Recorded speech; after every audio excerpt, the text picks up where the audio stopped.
So there are approximately 4,500 degree granting institutions in the US. So there is always a university for everyone.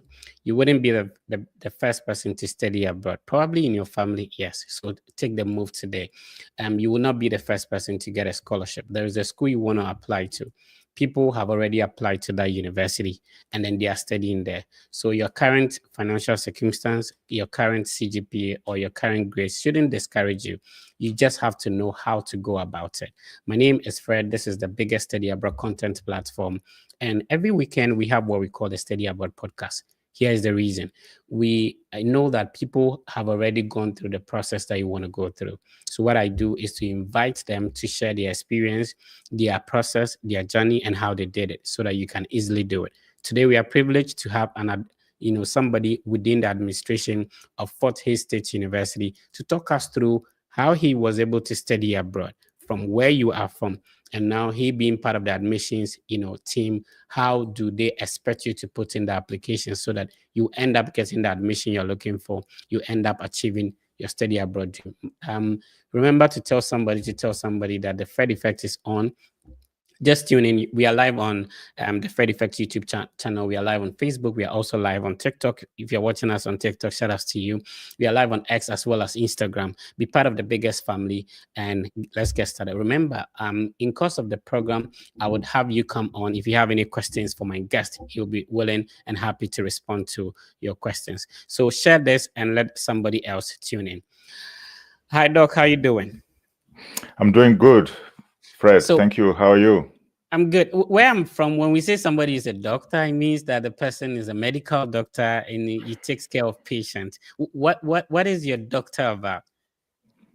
Well, I'm not a medical doctor. My doctorate degree is in educational leadership, and I got that from Western Kentucky University.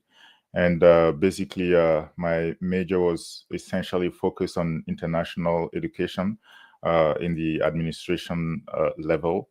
So I focused my dissertation on how to lead, higher education institutions in the international offices. So yeah, I'm not a medical doctor. So I know I've been to Western Kentucky University before. It's in Bowling Green, correct? Exactly. Yeah. Yeah. So normally, what I do is to let people know some of the universities we are talking about. So I'm going to share my screen. So this is the website of Western Kentucky University, and people confuse it to another Bowling Green in Ohio. Mhm. Yeah. That's true. So this is where you got your doctorate. That's awesome. Let's talk about your background. Where are you from originally? And what sparked your interest to first of all start the process of wanting to study abroad? All right. So I'm from Burkina Faso. It's in West Africa. We share borders with Ghana. Ghana. Yeah. Yes. Before coming to the United States, I was an English teacher. I taught English in high schools for about 7 years, Okay. and and my first experience in the United States, I would say, was in California in 2016. I was privileged to participate in a program called Fulbright TEA, Teaching Okay. Excellence and Mhm. Achievement. It's a professional development program. So I came to the US for the first time in 2016 at California State University, Chico. And I stayed there for 6 weeks, developed my teaching skills, went back home and shared my experiences with my colleagues. And then in 2018, I started looking for opportunities, to further my education and get a master's degree. So I started applying. There's a scholarship program between the Japanese government and some African countries as well. Okay. It's called the Kobe Scholarship. I started applying for that scholarship, and I think I was doing well in the process.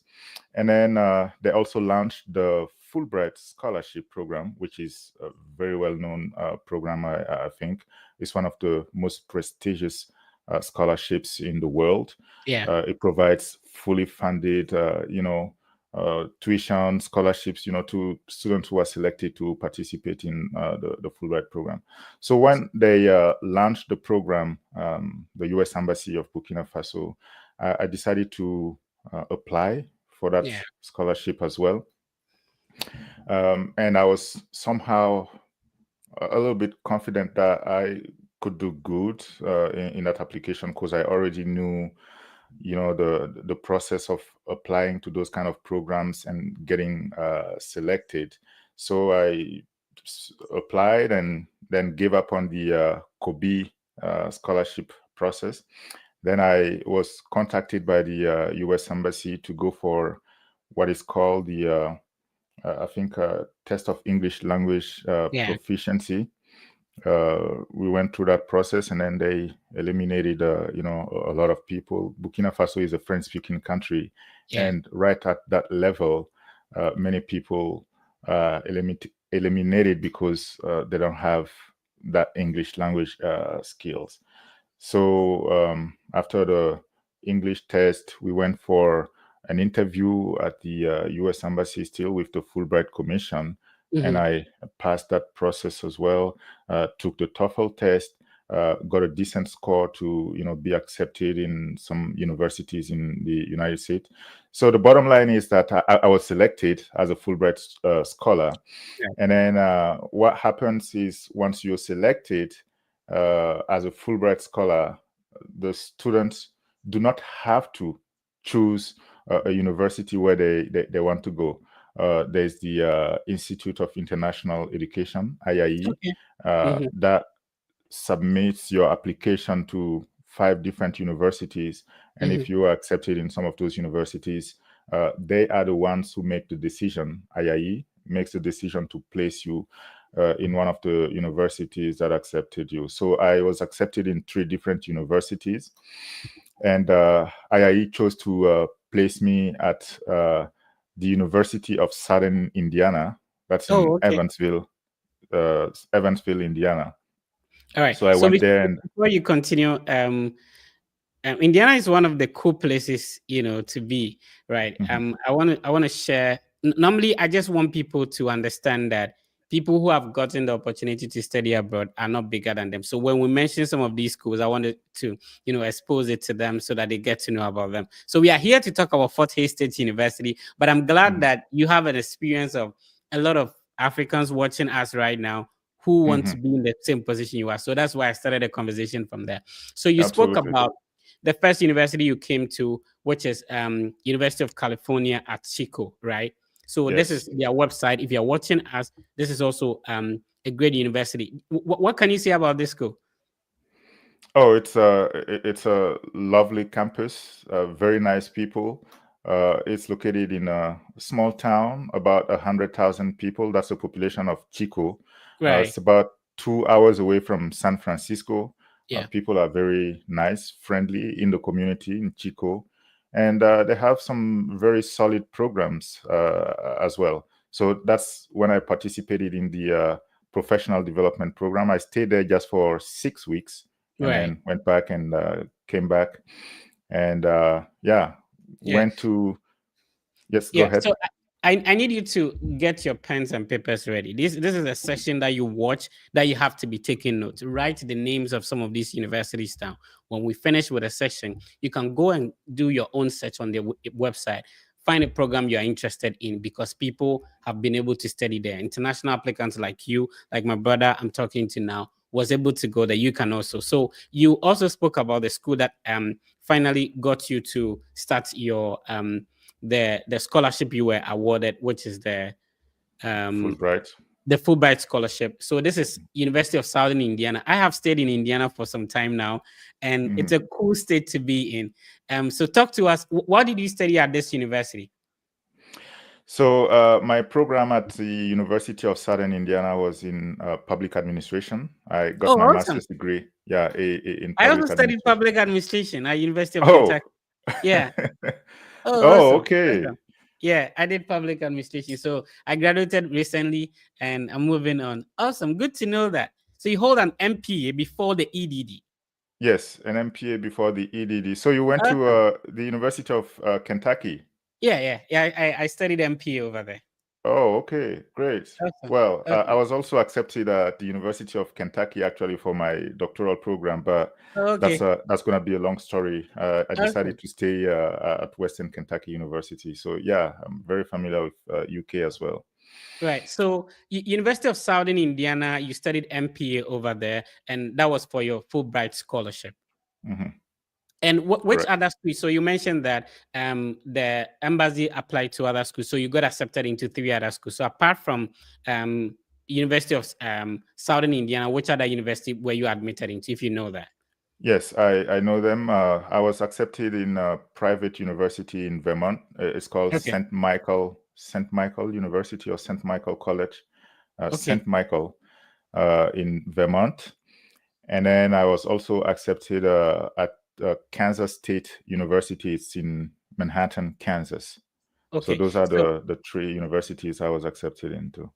let me quickly show the website so people can know what we are talking about. So this is St. Michael's College. Hmm. It's located in the state of Vermont. If Vermont is not really popular for a lot of people listening to us in Africa, so Vermont. That's another state in the U.S. It's called Vermont, and that is where St. Michael's College is located. We are Hmm. mentioning the name of the schools. It might be the first time you're hearing about it. You write it down, go and research. And then you also spoke about a university in Kansas. Yes, Kansas State University in Okay. Manhattan, Kansas. That's a R1 university. It's located in a small town, Manhattan. So did you have the opportunity to select, like, which university you want to eventually go to? As I said initially, I did not apply to any of those schools myself. IIE did Okay. it. And they are the ones who also chose to place me at the University of Southern Indiana. And they have some reasons why they do that.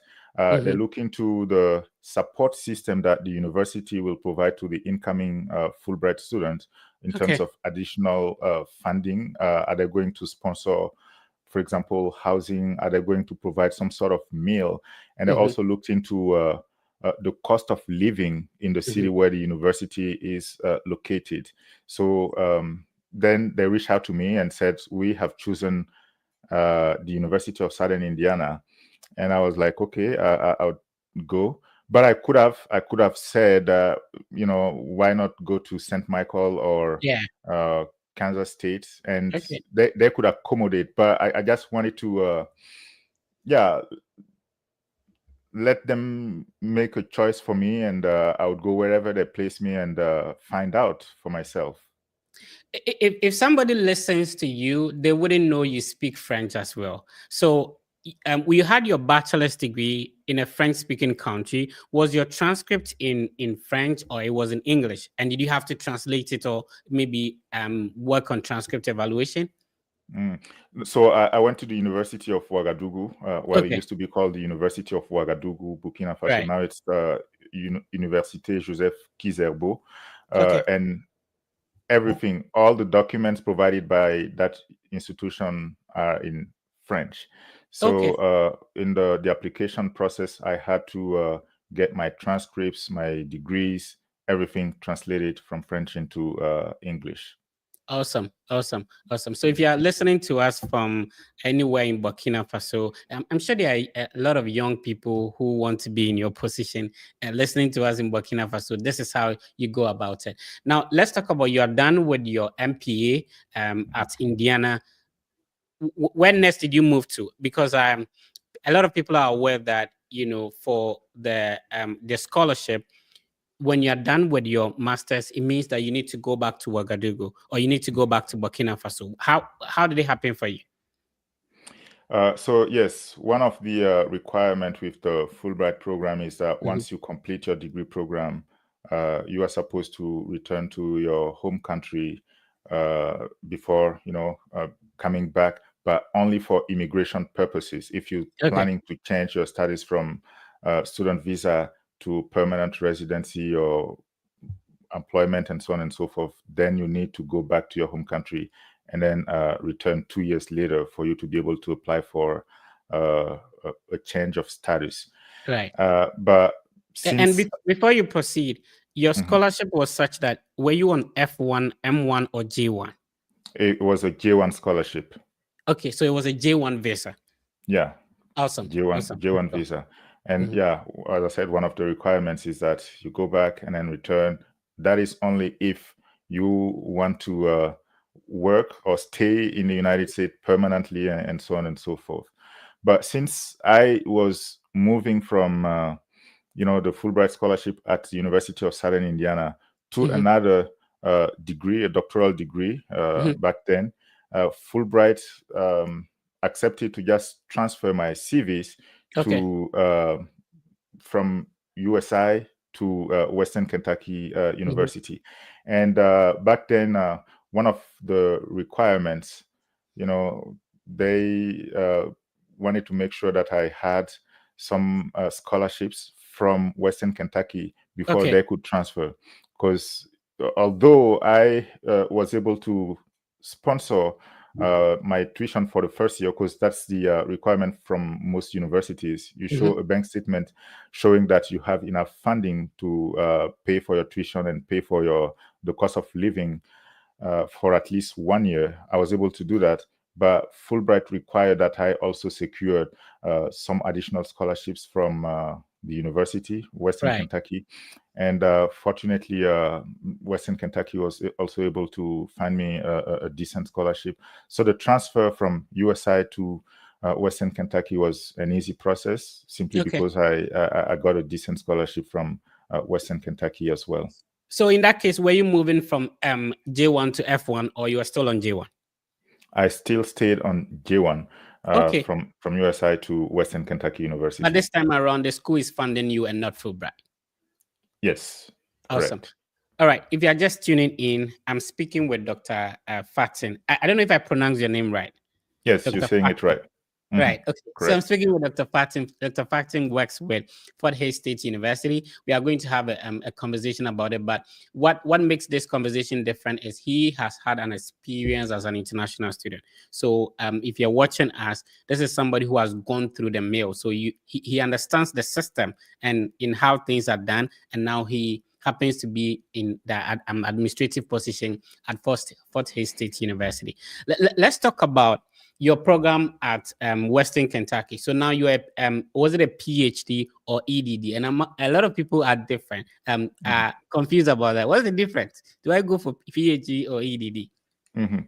Yeah, that's a good question. My program was EDD, Right. educational, Doctor of Education. Yeah. And I would say the difference between a PhD and an EDD is that a PhD is focused on research, Mm-hmm. and typically you go into a PhD program if you want to become a professor. You Right. you wanna do research and teach. Mm-hmm. EDD typically is for people who want to be in an administrative role, and Right. that's how I'm working today as an administrator at the University of the Fort Hays State What is University. it? You've Mhm. you've had a lot of experiences with different universities, right? So let's talk about because you've mentioned a lot, and now Mhm. currently you find yourself working in a lot. How many states have you been to, though? Oh, I've visited. Almost I think everywhere.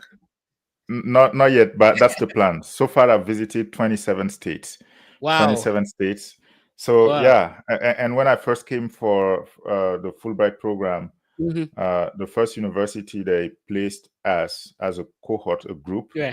was at Michigan State University. Oh, It's okay. in In Annabelle. East East Lansing, Okay. Okay. Michigan State. Yeah, East Michigan State. Lansing. Okay. Okay. Yeah, so we stayed there for I think 3 weeks. Yes, 3 weeks, just to acclimate ourselves with the American educational system, graduate education in the United States, how to write academic papers. So we had a brief training at Michigan State University, and then everybody went to the different universities. Right. Since you So mentioned Michigan State, I just want to bring it up. So this is the website of Michigan State University. Remember, it's different from University of Michigan.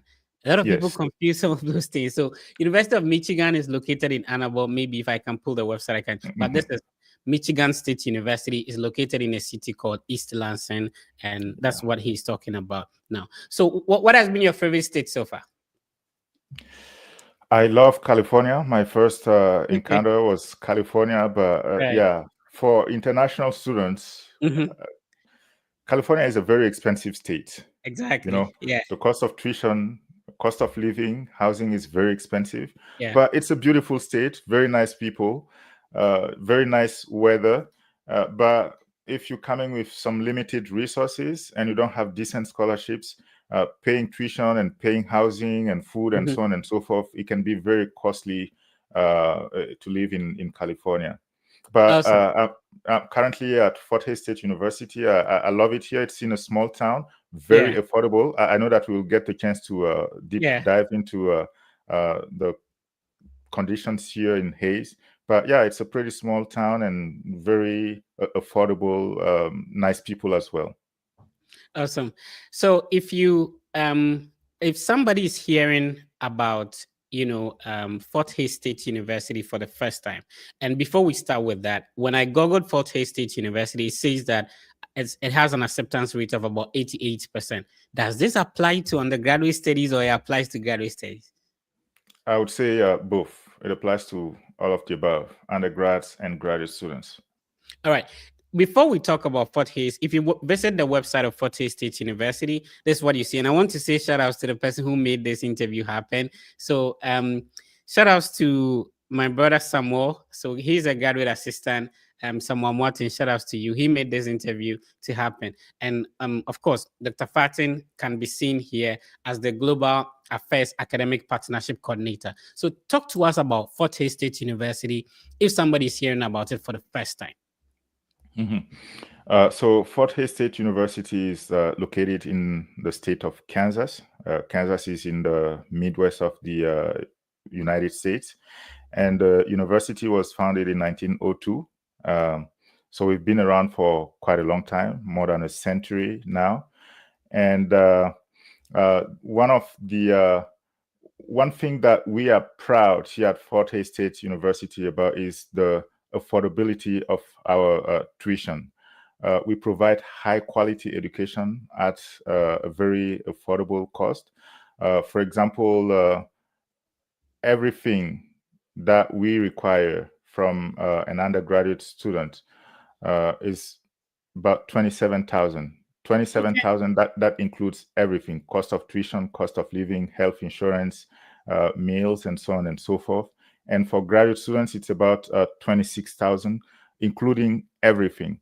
And if you compare that amount of money to some other universities, you will find out that 27,000 is just for tuition in some other universities. That's and one other positive thing about Fort Hays State University is, as I was mentioning, it's located in a small town called Hays. It's about 25,000 people that live in the city. It's a very safe community. I usually tell parents when I travel, to meet with students and parents abroad, I tell them that I can sometimes go to work without locking my doors and come back and find everything in place.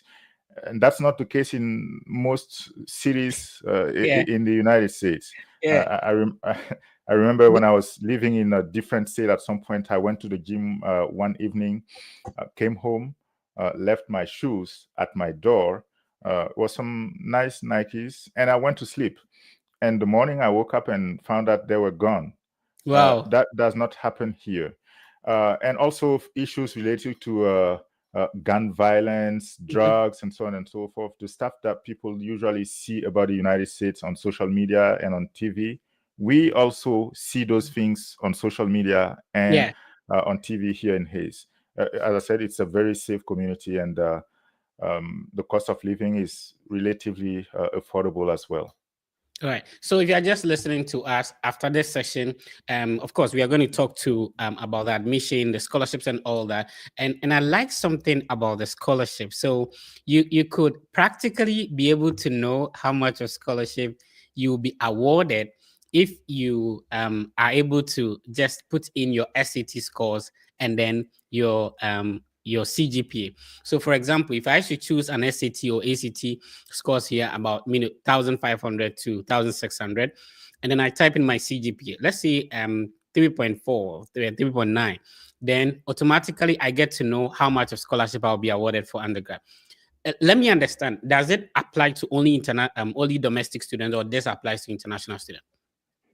I would say that is typically for domestic students, but we do Right. have some scholarships for international students as well. Basically, very few of them. The Staff First Scholarship. We also have the Rotary Scholarship, and those are allocated to students based on certain number of criteria, your GPA, and also your involvement on campus and off campus. We do not require ACT scores for our international students. As I Right. said, based on their GPA and also their involvement on campus. And one advice that I would give to the people who are listening to us is that when you come to Fort Hays State University or anywhere in the United States, I typically tell students not to be what I call a triangular student. And a triangular student for me is somebody who goes from their dorms to the classroom, from the classroom to the restaurant, they eat, and then they go from the restaurant back to their dorms. Those are not the places where you meet people, where you make significant connections that could be beneficial for you in terms of your career, and also even in terms of your academic career and professional career. Right. Universities pay close attention to students who are involved on campus. And there are hundreds of student organizations on campus that host different kind of events every day on weekends. We want to see students who participate, who take leadership roles. For example, if you're coming from Ghana or from Burkina Faso or anywhere in Africa, anywhere from around the world, if you're watching, join a club that meets some of your needs, that can help you grow as an individual. Take Right. some leadership responsibility.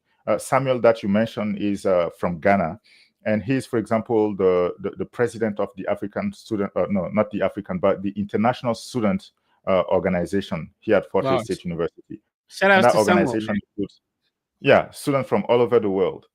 And he has a graduate assistantship position that pays portion of his tuition. Those are the Yeah. type of individuals that universities look for. It's good to focus on your study, secure 4.0, but that is not enough for you to get you decent scholarships to cover your tuition fully sometimes. Awesome. So there are undergraduate programs as well as graduate programs. Do you want to talk about it? What are some of the popular programs at Fort Hays State University? And then we come to the admission processes. Okay. We have hundreds of degree programs, and can I share the link of our Yeah, sure. majors and minors, and then I can talk about some popular programs that we have here. So at the undergraduate level, I would say one of our most popular programs is in the business department. Our business program is very popular. Okay. We also have programs in education, political science, computer science, very popular programs. We actually have partnerships with some universities in Africa, and most of the students come to our business program, our computer science program.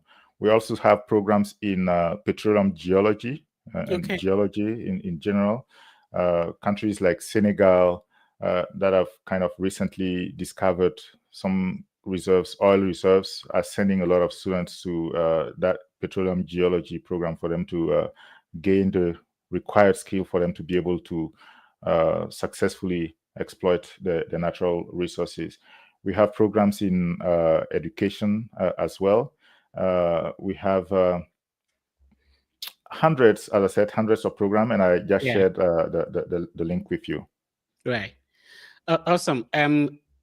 Let's talk about the graduate programs as well. A lot of people watching us are done with bachelor's degree, and some have masters, and then they are interested in the graduate programs. So walk us through. So we have the arts and humanities, and before we go to that, it states clearly here that for graduate programs, you must have earned bachelor's degree with a minimum of 2.5. Mhm. Explain this to us. Is it like, from my first year, most undergraduate programs are 4 years. So I Mhm. have 2.5 out of 4.0 from Africa. Is that what specifically this means? Or is it looking at only my third year and fourth year CGPA? Kindly explain this to us. It's your GPA at the completion of your program. Once you Okay. complete your program, the required GPA, and you're talking about arts of and humanities. So Mhm. the requirements vary, at the graduate level, depends on the program that you're willing to study.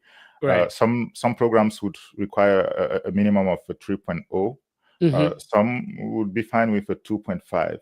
But that GPA is the GPA that you had once you completed your undergraduate program, not just the third and fourth year, but the overall GPA. So you mentioned Samuel, and Samuel is into a graduate program. As an African, do you know some other international students who are from Africa pursuing? What programs are they into? Yes, we do have. We have international students from close to 60 different countries. Oh And wow! our biggest international student population is China. So we have a lot Oh of wow! Chinese on campus. And I then the see. second largest international student population at Fort Hays State University is students from Africa. So after Wow! China, is the African students that are the second largest international student population here. And students come from Ghana. We have a lot of students from Ghana. We have students from Nigeria. We have a lot of students from Senegal as well, a French-speaking Mhm. country, because we have a partnership in that country. We have students Right. from Cote d'Ivoire. We have students from Cameroon, Kenya, Madagascar. We have our first student from Burkina Faso will be joining us next semester. Mhm. So yeah, we have many different African countries that are represented here at Fort Hays State University.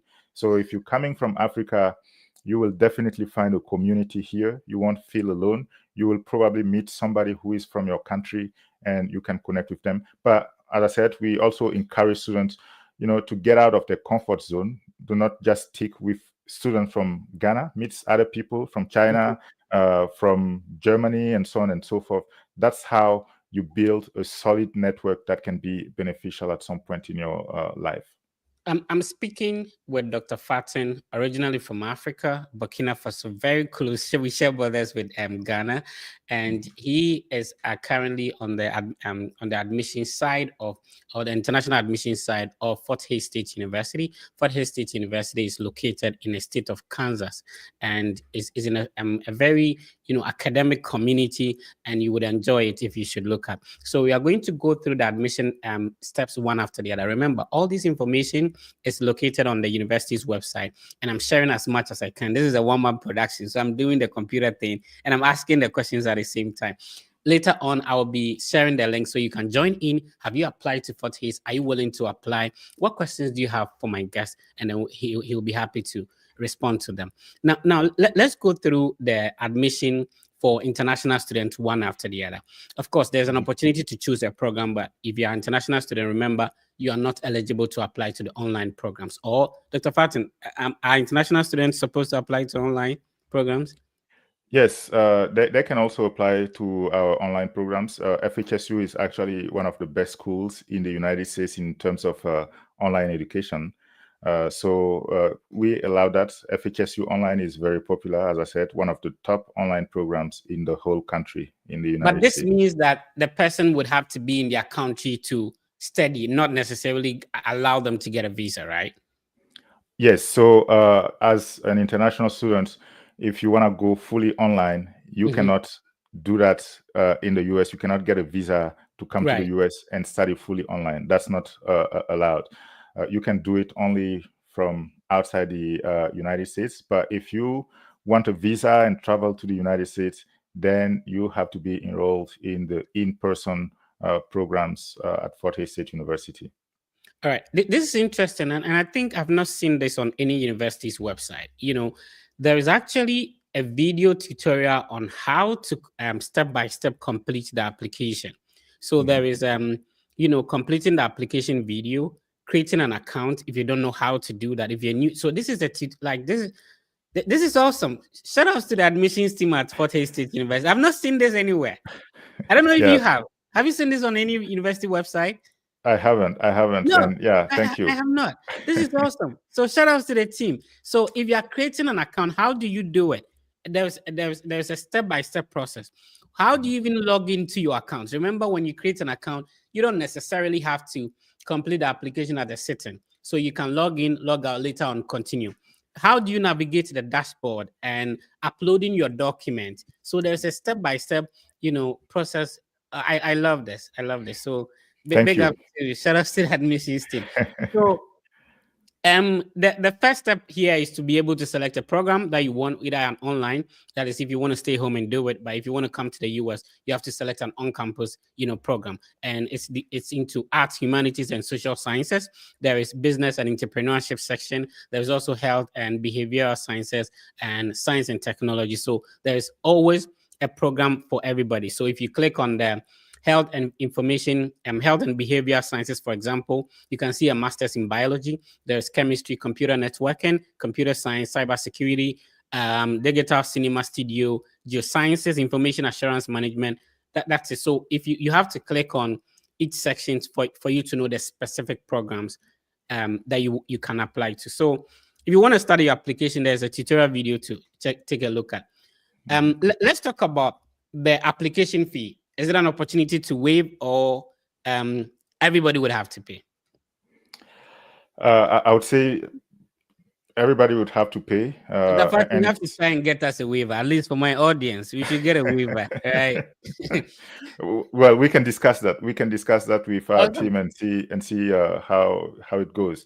But it's also relatively affordable. So $50 application fee, which is again very affordable compared to some other universities that would ask you for hundreds of dollars. Yeah, but yeah, we can definitely discuss that and see if there's a possibility to waive that for your guest, Fred. The application deadlines, June 1st for fall semester. And if you're listening to us, fall semester means that your program will be starting in August 2025, if you're watching us in 2025. So does this differ according to program, or every program is June 1st for international students? Every program, there's no difference. And the reason why we do that, we set those deadlines, is to give students enough time to secure an appointment at the US Embassy in their home countries, to get a visa and be able to travel and start their classes on time. So that applies to every single major, every international student, no exception. All right. So we are currently shooting this video or recording this video in January. You have until June 1st to still submit your application to, Fort Hays State University. There's still time. You are not late. And then for spring semester, which begins normally in January, the deadline is going to be November 1st. So if you're not able to meet up for the fall semester, there's an opportunity for spring, but there's no, a summer start. So talk to me about the deadline. October. So okay. Go ahead. The spring semester that you mentioned, it's instead of November, it's October 15th. Awesome. Deadline, okay. Yeah, the deadline for the spring semester is October 15th. And for those planning to come in the fall, meaning August, the deadline to submit all your application documents is June 1st. What was the question? If I'm an international student and I want to apply, what should be my first point of contact? Should I email the international office? Should I email my department? Who should I talk to first before I start my application, Doctor? I would say, depending on your program, if you're planning to come as an undergraduate student, then you can reach out to the international admission office.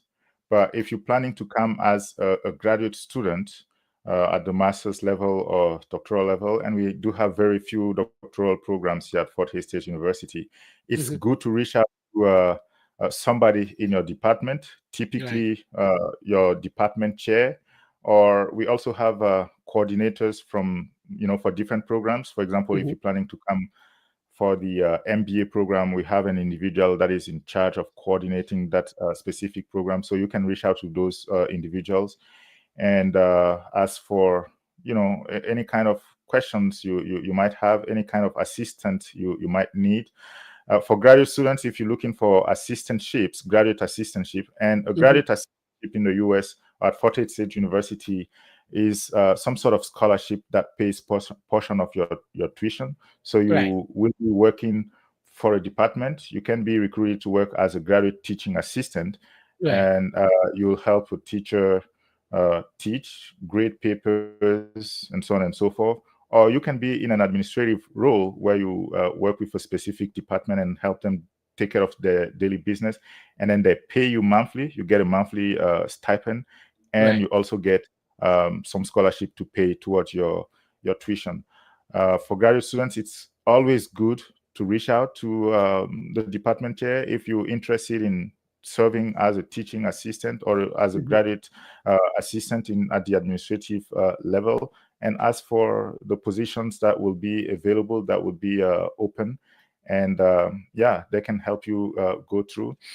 And if you identify a professor that works on a specific topic that you are interested in, that you would also like to investigate, reach out to that professor, let them know that you've read their papers, their publications, and you are also interested in conducting research on that specific topic, and you would be pleased to work under the guidance and so on and so forth.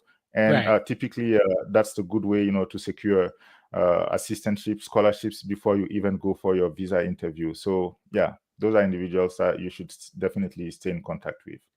Awesome. So, Dr. Paxton, in most African countries, there's something that we call diploma or higher national diploma. Normally, instead of the 4 years or 8 semesters of a bachelor's degree, that one is 6 semesters or 3 years. With a 3-year, sort of undergraduate qualification, is it possible to directly get admission into Fort Hays State University? Absolutely. And are you asking if they want to come for a master's program from the 3-year degree in their home countries? Yes. Yeah, absolutely. That definitely works. And as you mentioned, in most African countries, that's how it is. A bachelor program lasts 3 years. I have a 3-year bachelor degree from the University of Ouagadougou, and I came straight to a master's program. I didn't need to take any additional course. So with the 3-year degree, they can definitely come directly to a master's program. Let's answer Asida's question. Dr. Paxton, Asida means thanks. That's the translation in the Ghanaian language. So her name is thanks. That's what it means. Or thank you, one of them. Anyway, so she is asking if Fort Hays accept evaluation, and that's what I want to talk about. So on the website, it says that you submit your transcript evaluation, and there are companies stated here: World Evaluation Service West, and then Spantran. There is International Education Evaluations, Educational Credential Evaluators. My question is that so to answer your question, Asida, yes, Fort Hays accept transcript evaluation. My question is that when, for example, you complete the WES evaluation, does WES have to directly send the transcript to Fort Hays State Admissions, or if you have the official copy, can you upload it in the application portal? No, what we require is that WES send us directly your evaluated transcript.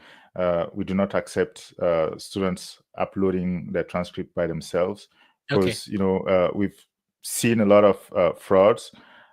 So to avoid that, we ask students to send their transcript to WES, one of those evaluation companies, and then ask them to send the evaluated transcript directly to our admission office, and then we can proceed with the revision of the applications. So I know, like a company like Spantran, a lot of universities have affiliation.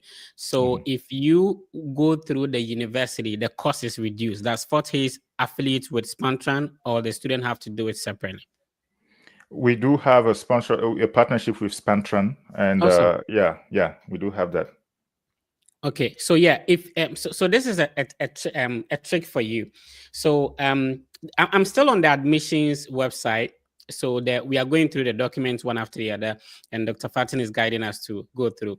So if you click on Spantran, it takes you directly to Spantrans, affiliation to Fort Hays State University.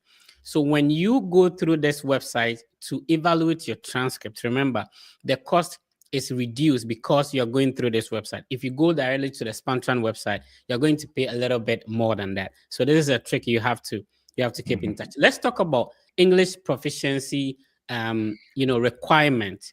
If somebody is from an English speaking country, Ghana, Nigeria, Kenya, Gambia, do they have to still write the IELTS, the TOEFL, the Duolingo, and all that? The answer to that is no. If you're coming from an English-speaking country, we do not require an English language proficiency score. No.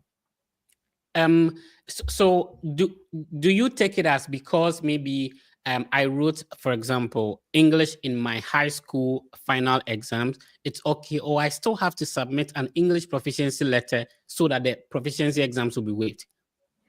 No, we know that if you're coming from Ghana, from Nigeria, from Kenya, we know that the educational system there in those countries use English as the medium of education. So you do not need to submit any additional letter stating that you've been educated in English and so on and so forth. We know about those countries. We know about the educational system, and we do not ask for additional justification on why you should be exempt from providing an English proficiency score. Okay. My next question is about the recommendation. Do you accept soft copies uploaded, or you require applicants to put in their the details of their recommenders and a link sent directly to the recommenders to recommend them? Both are accepted. Okay. You can provide your recommenders' email address, and then the university will send them emails directly for them to send also directly the recommendation letters. Or you can reach out to your recommenders and ask them for letters. They send them to you, and then you go on the website and upload it by yourself. Those are accepted. The only thing that is not accepted directly from students are the transcripts, as I said, and also the language scores for those who are watching from francophone speaking countries.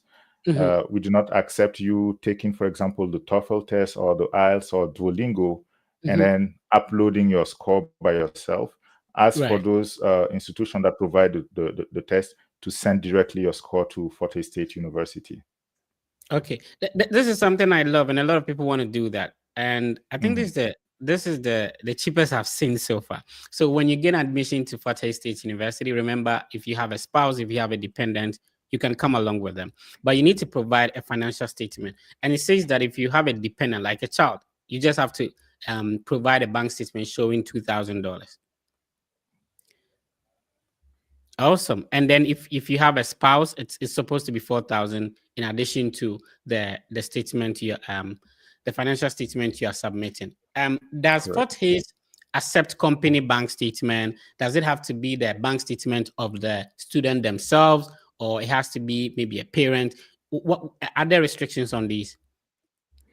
No, there's I would say there's no restriction, and the bank statement does not have to come from just one individual. It doesn't have to be a bank statement from the student himself or herself. Right. We know that students probably, as a student, we do not have the amount of money, 27,000 sleeping in some bank account somewhere.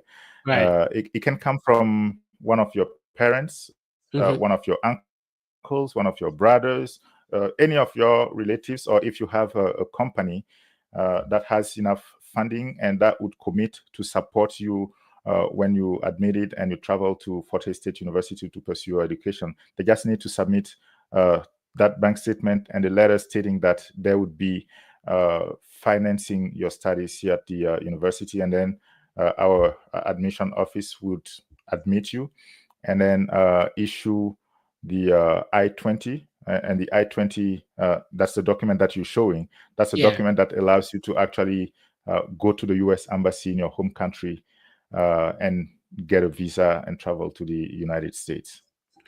Right. If you're just tuning in, I'm speaking with Dr. Fatin. Dr. Fatin has a huge experience in being an international student himself, and currently finds himself in a position where, he he forms part of Fort Hays State University, the international admissions team, and he's telling us how you can go about applying to Fort Hays State University. We've shared some of the universities he has been to, have experience at, which you can also write down, and we are delving much into Fort Hays State University that you can apply to. So let us hear from you. Your questions should be in the chat. Just type your questions in there. I'll also share the link so that you can join us in the studio, talk to Dr. Fatin one-on-one if you have any questions. So let's be picking some questions that people have been, sending. So I think you responded to this. Does one need SAT to be admitted into undergrad? Dr. Fatin said no. But I No. want to also ask that, does it impact the scholarship you'll be awarded as an international student? No, it does not have any impact on the scholarship. As I said, most importantly is for our students, international students, when they get here, to be involved on campus, and also make sure that they have good grades, they go to class, and they're doing well in classes. Those are the things that we consider when we decide to allocate scholarships to students. All right. Good day to you, Akushika. Thank you for joining. And then one is asking, okay, do you need to get supervisor before applying? Dr. Fatin has responded to that. All right, let's see if there are more questions. Okay, so somebody is asking a very controversial one. I don't know if you want to talk about it. And I have had opportunity to go through your tweets for some time now. Does, the new administration impact prospective international students in any way? Well, I would say there's certainly some sort of fear from individuals that are international students, international faculty, international staff. Yeah. If you've been watching the news, you've seen that the deportation or mass deportation that he's been talking in the campaign trail has effectively started. They are shipping some individuals in their home countries. Did you say shipping? Well, that's interesting. Yeah, and please go on. they're saying that they are starting with individuals that have some criminal backgrounds, those that have been convicted for some Yeah. sort of crimes. But I don't think the Trump administration will actually deter individuals from coming to the United States for education purposes. The US is one of the best countries in the world that provide high quality education. In spite of everything, every crazy thing that usually goes on, gun violence, some administrations that tend not to be very welcoming of international students or international population. Yeah. But I think with some individuals also in his current administration, people like Elon Musk, who came to the United States as international students, have been able to have some sort of positive influence on the current Trump administration.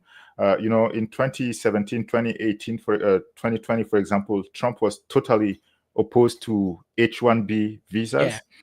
And those who are listening, if you're not familiar with H-1B, that's a visa that actually allows some companies in the United States to hire foreign workers. That's And usually a lot of international students, once they complete their program, they can stay and work in what is called OPT or academic programs. And then after that, if your company is satisfied by your performance, they can sponsor you and apply for an H-1B, which allows you to stay for an additional 6 years. And that's a pathway to permanent residency and also to citizenship for many foreigners. But from 2017 to 2020 to now, Trump has completely changed his narrative about H-1B. He's now in favor of H-1B. If you've listened to him recently, he's been saying that, we need those skilled workers, and the administration would create avenues for people or companies to be able to hire individuals, foreigners that have some kind of high demand skills to contribute to the U.S. Economy. And he's also that was during the campaign trail. He was meeting with some people in the high tech industry, California. I think he was in a podcast where he mentioned that if you come to the United States as an international student and graduate from an American institution, you should get automatically a green card. I Yeah. don't think that's going to happen, but Hmm. you can see that he's changing his position on international education, international Right. students in general, because of the individuals that have been able to influence Elon Musk donated more than $100 million towards his campaign, and yeah, he's being influential, I would say, positively in terms of international education. So the bottom line is that I don't think the Trump administration will deter individuals from coming to the United States and getting education here. You should come. You should come. And one good thing about America is that they have solid institutions. Right. And usually, just an individual, be it the president of the United States, you cannot just take away some of the things that have been there for so long Hmm. by a simple signature. So you should not be deterred. If you want to pursue higher education in the United States, you should definitely find ways to come, and I think you should be okay. One of the major concerns of people who apply to study in the US, normally it's the visa interview.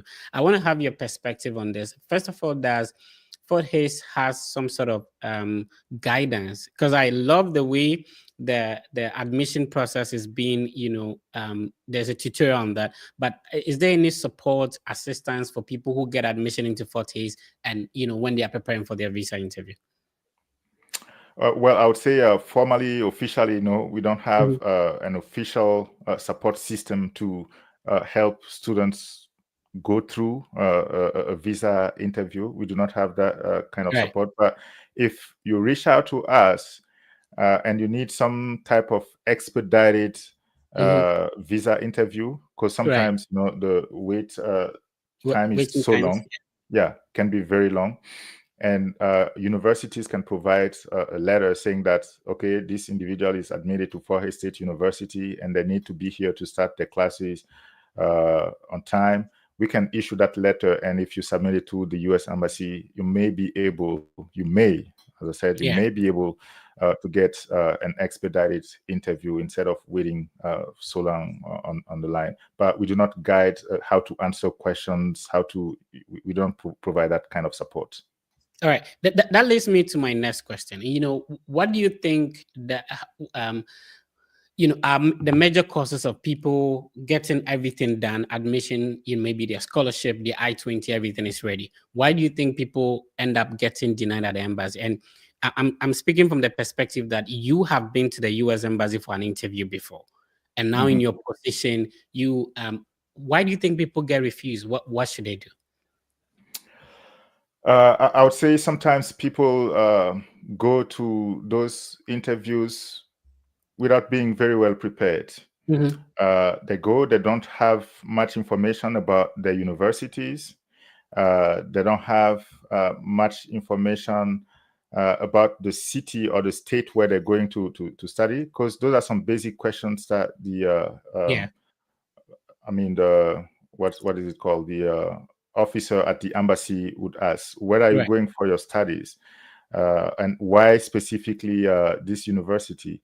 If you do not have, proper answers, Hmm. detailed enough answers, they might think that you don't know what you're talking about. You Yeah. don't know what you want to do, and you're probably just looking for a visa to go and disappear in the United States instead of going to school.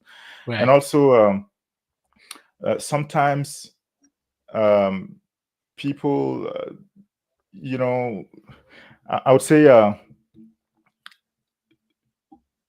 do not have enough ties. The U.S. Mhm. embassy or visa officers usually pay attention to, they say, the tie that you have with your home country. Yeah.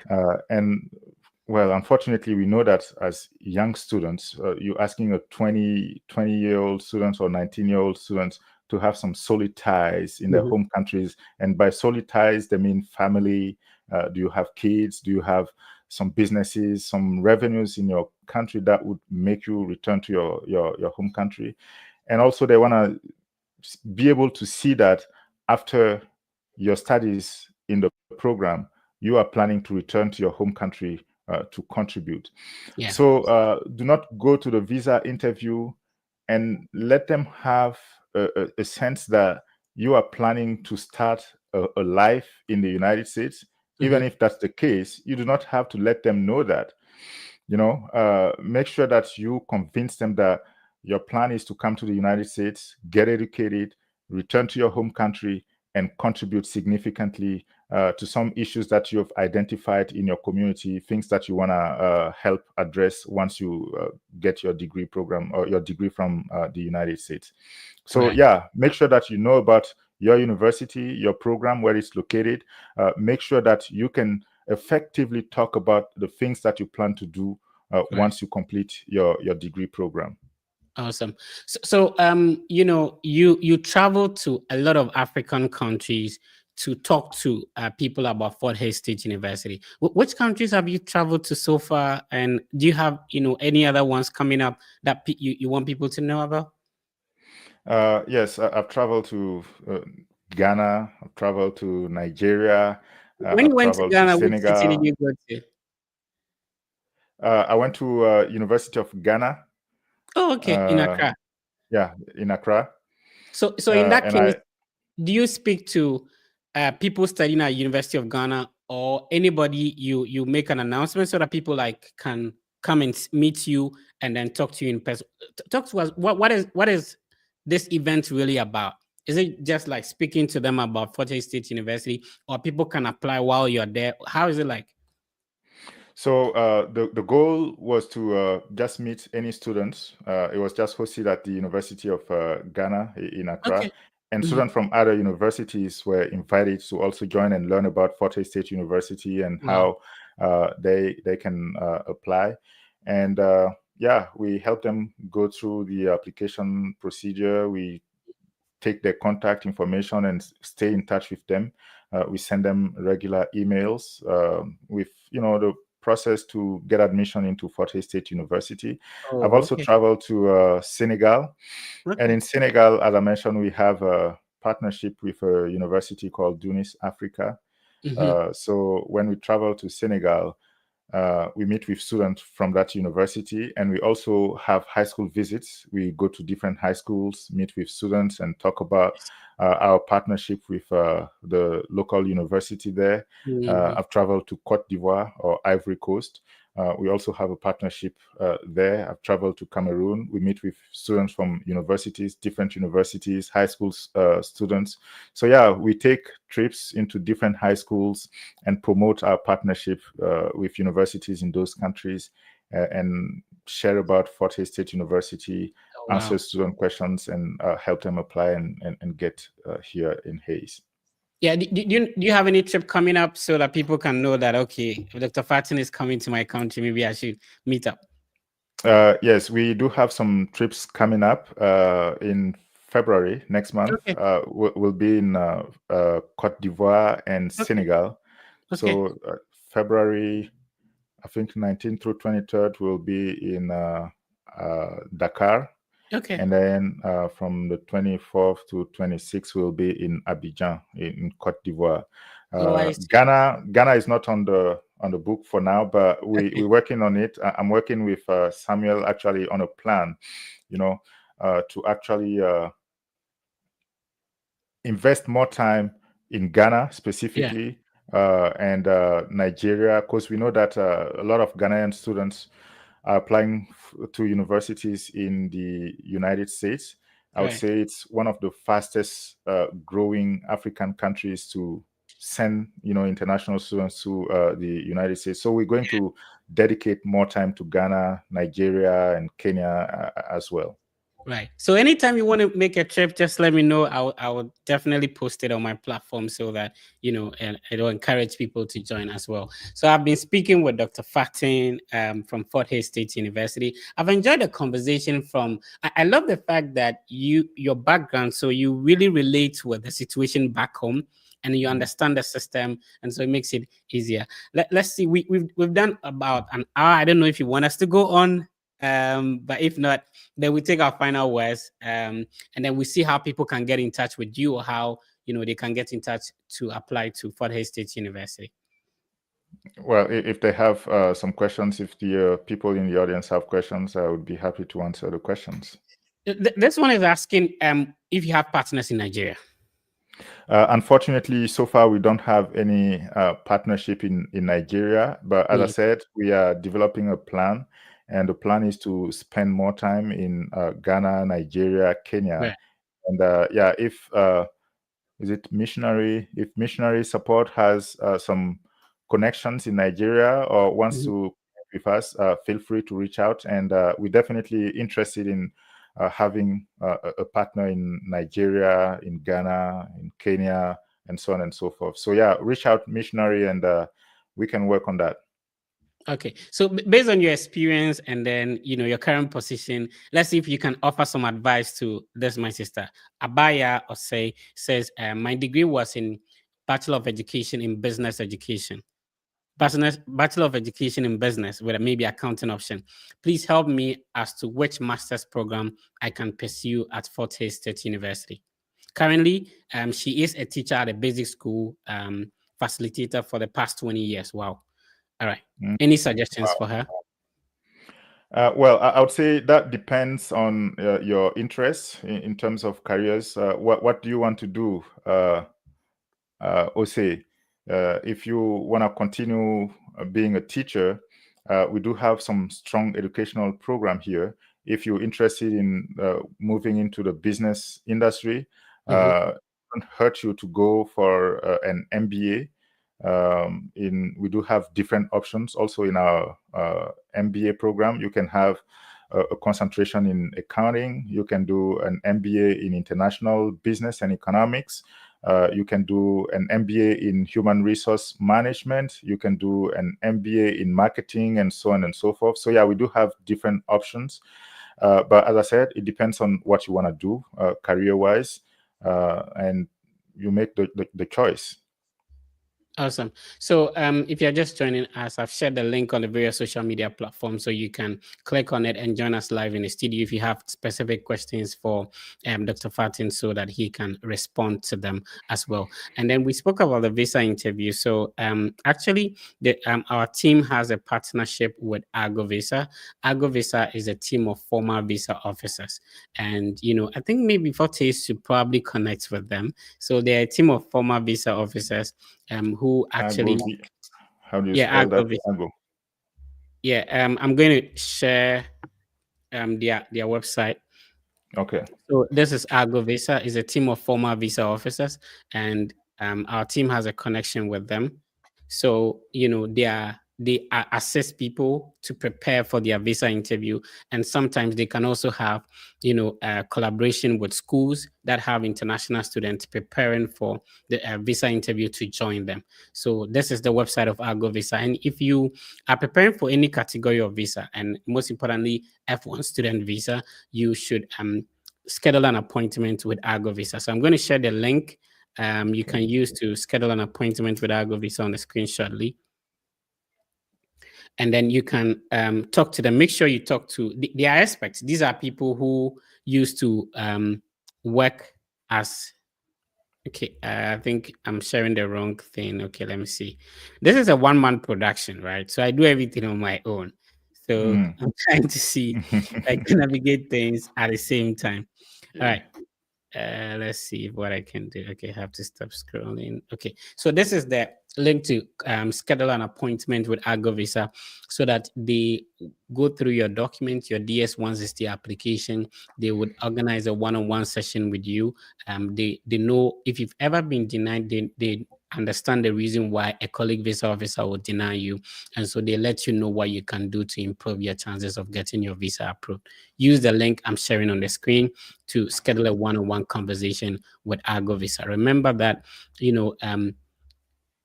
the link to schedule is on the screen. Just write it, type it into your browser, and then you can connect with Argo Visa to schedule a one-on-one meeting. All right.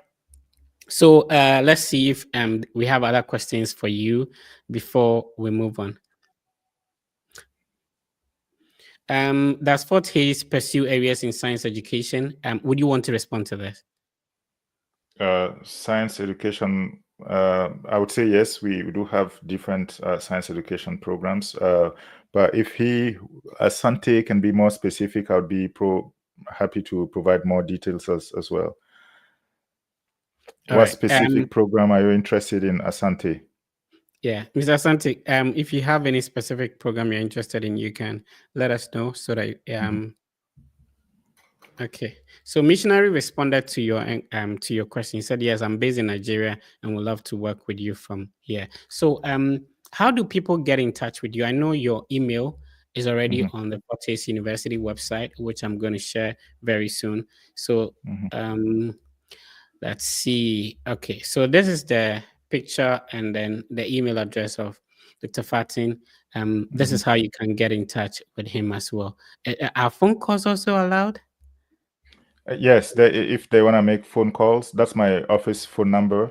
If Right. they want to, yeah, they can make phone calls. They can also reach out to me via LinkedIn. Mhm. If the platform that they're using, I'm available on LinkedIn as well to answer the questions. Right. If somebody is relocating from Africa for the first time to some place like, Fort Hays State University, is there any arrangement for airport pickup, temporary accommodation? And generally, how do you think you were able to survive in the system, like fit in the system, talking about the difference in accent, the weather, stuff like what made it easy for you to survive in the system? What advice can you give to a new person coming? Yeah, that's a very good, or those are very good questions. And Fort Hays State University, yes, we do provide airport pickup to all of our international students. Oh, Uh, okay. yeah, you land in Hayes.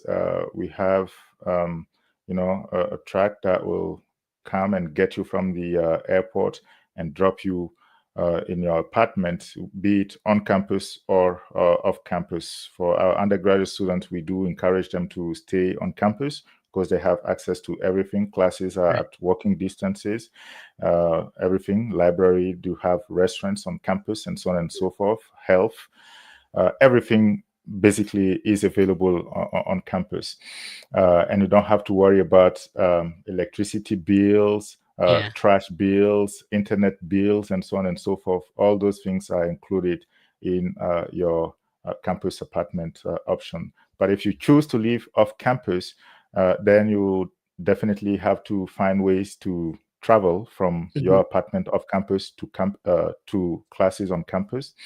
And public transportation in Hayes is not the best. As I said, it's a small community. Right. If you can afford to buy a used car, that could be helpful if you're coming Mhm. as a graduate student who wants to stay off campus with your family and so on and so forth. That option is available to you. Now, going back to your question about how to be able to navigate the system and feel like you too belong here, Yeah. I would say is based on your involvement in the community on campus. That's what I was saying earlier. Do not come and be the type of student who spend all of their time in their apartment. Get Yeah. out there, get out of your comfort zone. Yes, it's difficult. The accent, sometimes you meet people, they talk very fast. You won't understand. As I said, I have a bachelor in English from the University of Ouagadougou. But when I first came to the United States, I was like, wow, did I really study English? Because people would talk so fast that I wouldn't understand that much of Yeah. what they were saying. Even in Uh, class. yes, even in Even in class. class. Yeah. And it's more difficult with your classmates. I would say faculty members typically would understand that they need to, Take your slow down time. a little bit the pace and make sure that everybody understands what they're saying. But if you engage in classroom activities with your classmates, they Yeah. they don't care. They're not teachers. They speak as they speak with their friends, and like, wow. I was like, did I really study English in Burkina Faso? But yeah, that should not discourage you. And Yeah. also, we have different accents, and sometimes you don't be surprised to see people ask you to repeat what you're saying. Mhm. They're not being funny or not being jerks. They just don't get your accent. And Yeah. also make sure that you try to adjust a little bit your accent to make it more understandable. Yeah. And do not be afraid to interact with people in spite of all those difficulties that you would encounter. Mhm. Because one thing that we as Africans are usually proud of, or should be proud of, is that at least English is not our first language. Yeah. For me, from Burkina Faso, it's not my first language. It's not Mhm. even my second language. I speak 6 languages, and I should be proud of that. If I can manage to have some sort of conversation with somebody in English, in a broken English, I should be a little bit happy of that. So do not be afraid to get out of your comfort zone and interact with people, and be patient with yourself. Have some grace on yourself. Give you time to improve your language skills, your communication skills with the individuals you meet. Get out there, do some volunteer work, get involved in the community. There are hundreds of nonprofit organizations. Mhm. And as I was mentioning earlier, typically universities would pay attention to your involvement with all those stuff. Have you done some volunteer work? They Yeah. take that seriously. That's how you get scholarships. That's how you get jobs. Um, are you involved on campus events? Do you have some leadership roles? So yeah, get out there, interact with people. That's how you navigate the system. You have the right information, you meet the right people, and it's all about having the right information. If you're staying in your corner, you won't have the information. You won't know how to get by, how to get to feel like you too belong, and where the resources are. They're not coming to find you in your apartments or at the library. You have to Yeah. get out there in the community, on campus, meet people, go to events. That's how you get involved, and you make the right connections that could be helpful. I've personally enjoyed this conversation. It's interesting to have somebody who is very experienced in the process, both at the application and at the administrative section as well. Knowing what you know now, what would you have done differently? Assuming you're supposed to be in Burkina now and starting the whole application, talking to the younger Dr. Fatin, what would you have done differently? I would say to the people who are listening to us from Ghana, Burkina Faso, Nigeria, Senegal, Cote d'Ivoire, everywhere in the world, uh, make sure that you are also involved in your local communities there. Right. Do not just focus on going to school. There are different organizations in your communities, different NGOs. Take some leadership roles. It makes it easy for you to get admission into American universities, Mhm. because one thing maybe we should talk about is that American universities rely heavily on their alumni Right. to raise funds and Mhm. operate their institutions. Right. And they want to see in you that you have some leadership potential. You Mhm. have some potential to have some big impact in your community. And Right. that starts at a very young age, as a student, as a high school student or a university student in your home country.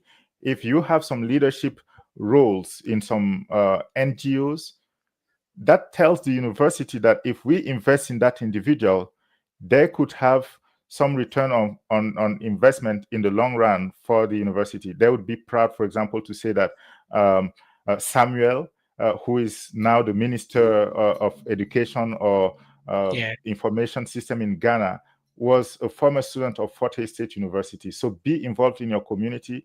When you come here, it make it easy for you to secure scholarships, and it makes it easy for you to continue building your profile, your network.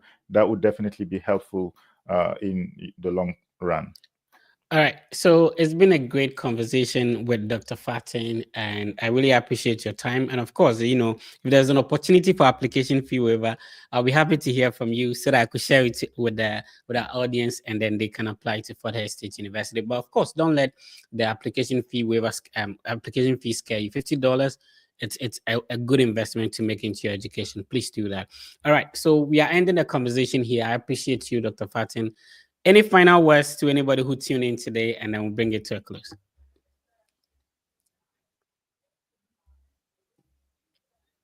Dr. Vati, your final words to anybody who tuned in. Oh, okay. So thank you so much for everybody who was able to join us. And I look forward to welcoming you here at Fort Hays State University. And feel free to reach out to me via email, or you can also connect with me on LinkedIn, and we can continue the conversation if you're interested in coming to Fort Hays State University.